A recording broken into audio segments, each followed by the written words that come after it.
for today's vlog, samahan nyo nga ako mag-a-day with me ulit tayo. At heto na nga tayo ulit mga pangga, samahan nyo ako mag-a-day with me tayo na walang amo. Nakshuta.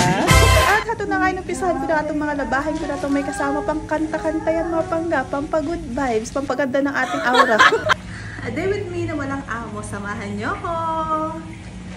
Tayo ay maglalama ng mga bagong damit. Dahil wala yung amo natin, kaya lalabahan natin yung dapat natin labahan. Para pagdating na, okay na lang naman sa lahat. At heto na nga mapangga, inumpisahan ko na nga dito labhan yung mga bago niyang mga damit. Inuna ko na nga labhan para hindi mahalo sa mga luma niyang mga damit. At pagkatapos ko nga naglaba dito mga pangga, nilinis ko na rin tong laundry room namin. Nag-vacuum na rin ako dito at nagpunas na rin ako ng sahig dito mga pangga. Ito nga yung ginagawa ko mga pangga kahit wala yung amo kong babae. Nandyan naman yung amo kong lalaki. Nakshuta.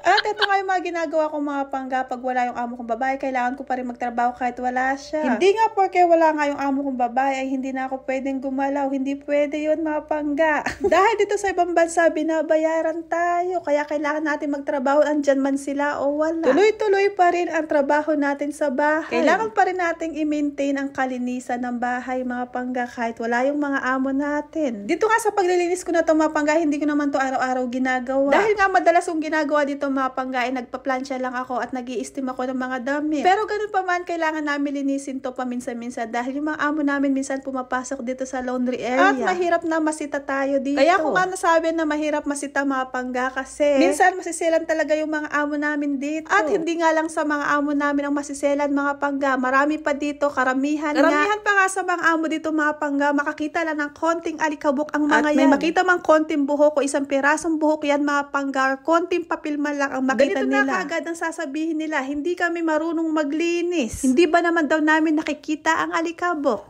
Di wow. May mga amo talaga dito na sobrang arte at sobrang selan sa bahay. Kaya naman kung balak mo mag-abroad, mag-isip-isip ka talaga mga pangga. Kung balak mo talaga mag-abroad at gusto mo magtrabaho sa bahay dito. Dahil ang pagtatrabaho sa bahay mga pangga, hindi yan kagaya sa atin ng paglilinis. Yung pagwawalis-walis lang ay sapat na sa atin sa Pinas. Pero dito sa ibang bahay, dito sa ibang bansa ay hindi po. Hindi nga sapat dito ang pagwawalis at hindi sapat dito ang pagbabacuum. At pagkatapos mo magwalis at mag-vacuum dito mga pangga, kailangan pupunasan mo pa yan para talagang walang alikabok. Hindi nga ganun kadali ang magtrabaho sa bahay mga pangga. Pero thankful ka kung ang amo mo ay hindi maselan sa bahay. Kung ano lang ang linis mo ay pwede na sa kanila. Pero kung makatiyampo ka naman na sobrang arte at sobrang selan na amo ay manalangin ka dahil na. Kung ganyan ang amo, ultimo alikabok at ultimo maliit na langgam yan mga pangga, ipapalinis sa'yo lahat ng buong bahay. Kaya naman mga pangga, kung balak mo talaga mag-abroad, ayan, dyan pa lang sa Pinas ay mag-aral ka na kung paano talaga maglinis ng maayos. Dahil nga dito sa ibang bansa, hindi lahat pwedeng trabaho mo ay bara-bara lang. At hindi mo rin kasi masasabi kung ano yung ugali ng amo mo. Kaya naman, paulit-ulit ko sinasabi sa'yo mga pangga, kung balak mo talaga mag-abroad, mag-isip-isip ka talaga ng 100%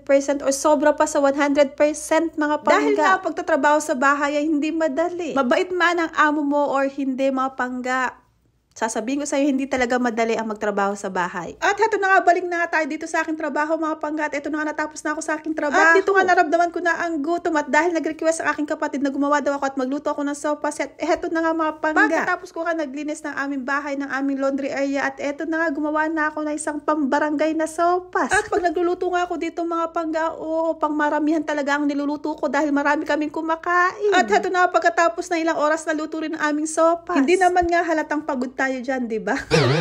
Kain tayo mga pangga. At ayan na nga sa kagaya ko mga OFW dyan, sa mga kagaya ko nagtatrabaho sa bahay, ingat po kayong lahat mga pangga. At sa mga gusto mag-abroad naman dyan, mag-isip-isip muna kayo bago kayo umalis. Dahil nga paulit-ulit ko sinasabi, ang pag-abroad ay hindi madali. Kaya naman kailangan nyo talagang pag-isipan yan mga pangga. At dito na nga natatapos tong video na to mga pangga. Maraming salamat sa pagsama sa akin. And once again mga pangga, maraming salamat po sa inyo lahat, sa mga nagpa-follow, sa mga nagko-comment dyan at nagbibigay ng reaction. Thank you so much mga pangga. Mwah!